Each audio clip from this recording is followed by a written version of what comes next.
آج پوری امت مسلمہ بالعموم اور پاکستان بالخصوص بے پناہ آزمائش، تکالیف، غربت و افلاس، مہنگائی، قتل و غارت، خوف و ہراس، انسٹیبلٹی، یعنی ہر اس مرض اور برائی جس کا سوچ سکتے ہیں ان تمام امراض میں سے گزر رہا ہے، یا یوں کہہ لیں کہ پاکستان اور پوری امت مسلمہ بالعموم ایسے دور سے گزر رہی ہے کہ ہر پریشانی اور ہر آزمائش ان کا حصہ ہے۔ حکمران میسر آئیں تو ظالم، انصاف کا تقاضا کرنے کے لیے کوئی جائے تو انصاف ناپید، خریداری کے لیے کوئی جائے تو انسان کی جیب ساتھ نہ دے، بھوک اور افلاس کا ایسا عالم کہ لوگ اپنے ہاتھوں سے اپنے بچوں کو قتل کرنے پر مجبور ہو جائیں، راہ زنی اور ڈاکہ زنی اپنے عروج پر ہو، انسان کی جان کی کوئی قیمت باقی نہ رہے، انسان کی حرمت، عزت اور غیرت باقی نہ رہے، یہ وہ تمام مسائل ہیں۔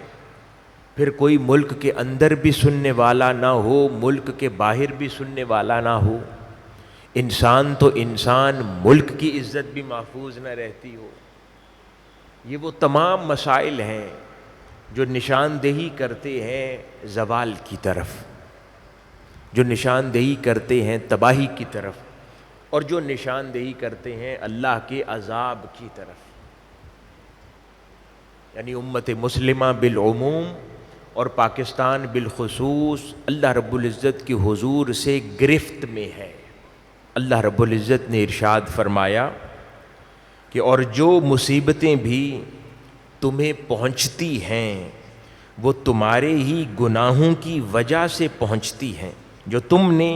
اپنے ہاتھوں سے کیے، اور اللہ کسی پر بھی ظلم نہیں کرتا۔ اللہ تو ایسا ہے کہ بہت سارے گناہ درگزر فرما دیتا ہے۔ جو کچھ ہم پر بیتتا ہے بطور انڈیویجول بھی اور بطور قوم بھی، وہ اللہ رب العزت فرما رہا ہے یہ اللہ پاک تو کسی پر ظلم نہیں کرتا، اللہ پاک تو کسی کے ساتھ ناانصافی نہیں فرماتا، یہ تمہارے اپنے اعمال ہیں جس کا صلہ تم چکھ رہے ہو، یہ تمہارے اپنے فیصلے ہیں جس کی تکلیف تم بھگت رہے ہو، یہ تمہاری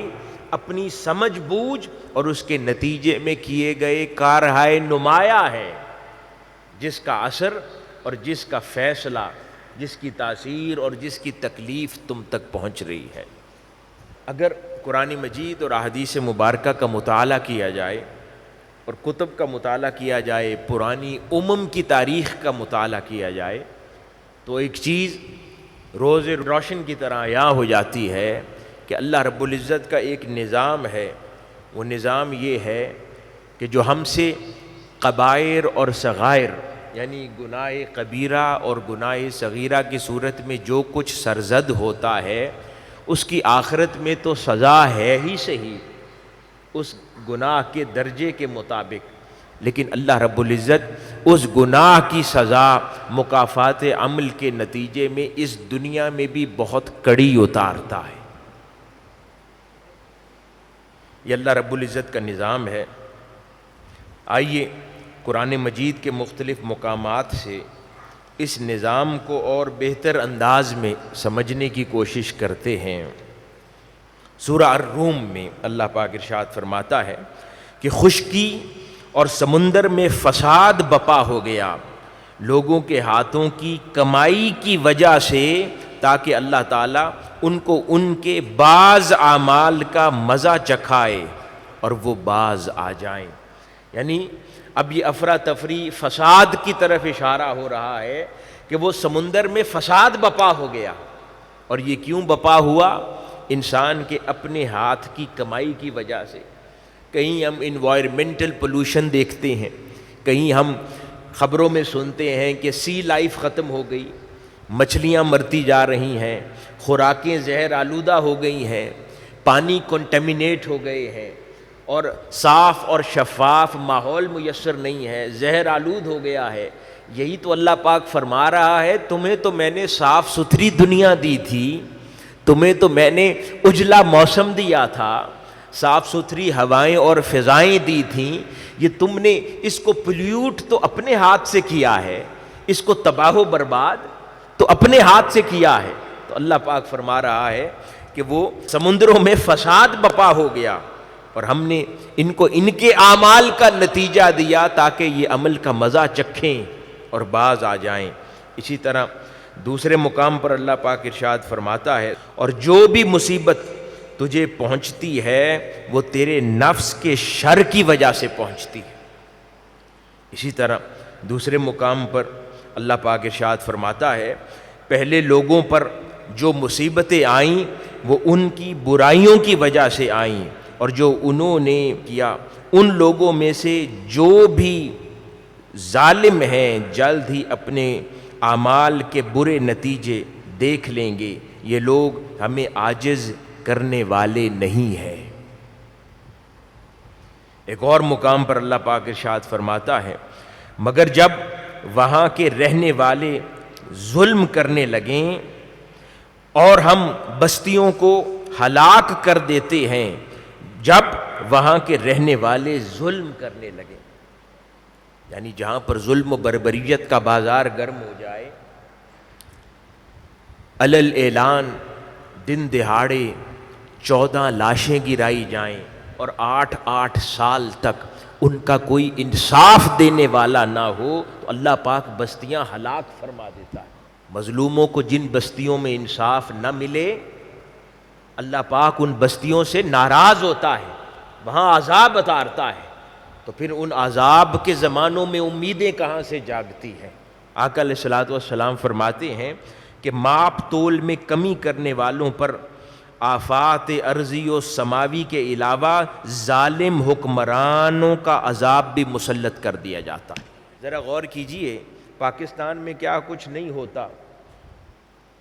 ٹی وی پہ پروگرامز نہیں دیکھتے، کبھی دودھ تک آپ کا خالص نہیں ہے،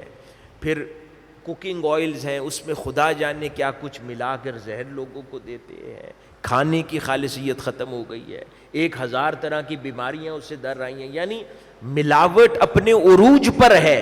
اس لیے یہاں تباہی ہے۔ ہم اگر دوسری قوموں کا تذکرہ کرتے ہیں نا کہ وہ نان مسلم اقوام ہیں لیکن ترقی یافتہ ہیں، تو وہاں ملاوٹ بھی نہیں ہے، وہاں پر 1-2 اور طرح کی امراض ہوں گی،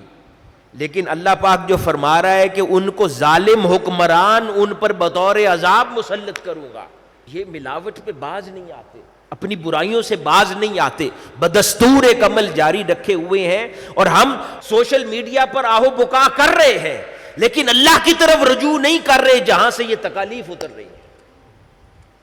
چیخو پکار کرتے ہیں، 100 طرح کی سیاست کرتے ہیں، لطیفے بناتے ہیں، ٹویٹس کرتے ہیں، ویڈیوز بنا کر شیئر کرتے ہیں، وائرل کرتے ہیں، نعرے بازی کرتے ہیں، جلسے جلوس کرتے ہیں، جو کرنے والا کام ہے کہ اللہ کے حضور جھکو، رجوع کرو، توبہ کرو، اللہ کے حضور معافی مانگو، اپنے گناہوں پر ماپ تول میں کمی سے باز آ جاؤ، گناہ سے باز آ جاؤ، لوگوں کے ساتھ ظلم سے باز آ جاؤ، اس سے نہیں رکتے، تاکہ اللہ پاک ہمارے ساتھ مہربانی فرما دے، بطور قوم ہماری تقدیر بدل دے، بطور قوم ہمارے حالات سنوار دے، اس طرف نہیں آ رہے۔ جن قوموں میں عدالتوں میں انصاف ملنا بند ہو جائے، ان قوموں میں اللہ پاک خانہ جنگی کا عذاب مسلط فرما دیتا ہے، حدیث مبارکہ ہے۔ اب ذرا بتائیں کہ کیا کیا کچھ یہاں نہیں ہو رہا۔ ماپ تول میں کمی کرتے ہیں تو ظالم حکمران میسر آتے ہیں، انصاف نہیں ملتا، 8 سال